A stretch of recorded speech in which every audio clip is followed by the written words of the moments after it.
इथलच्या police प्रशासनाने सुद्धा अनेक वेळा याच देवराम लांडेमुळे हे पोलीस प्रशासन तोंडावरती पडलेले आहे। नागडं झालं अक्षरशः तालुक्यामध्ये हे पोलीस प्रशासन इथलचं, पण तरी सुद्धा इथलचे अधिकारी ध्यानावरती येऊन काम करायला तयार नाही। साहेब, तुम्हाला राग येऊ द्या, वाईट वाटू द्या, परंतु याच्यावर बोललं पाहिजे कोणतरी। मी स्वतः त्याचा विक्टीम आहे। एकही एव्हिडन्स तुमच्याकडे नसताना माझ्यावरती खोटा खंडणीचा गुन्हा दाखल केला याच माणसाने। हा तडीपार माणूस आहे स्वतः। फोन केलाय, लगेच अटक करा। ही परिस्थिती जर तालुक्यात असेल ना तर पोलीस प्रशासनाने आज विचार केला पाहिजे। इथं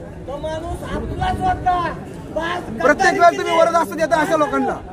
सर्वसामान्य आदिवासींनी जगायचं का मारायचं तुमच्या पुढं? कायद्याचे रक्षक आहात ना आपण सगळे, मग सामान्यांसाठी वेगळं आणि राजकारण्यांसाठी वेगळं असं का?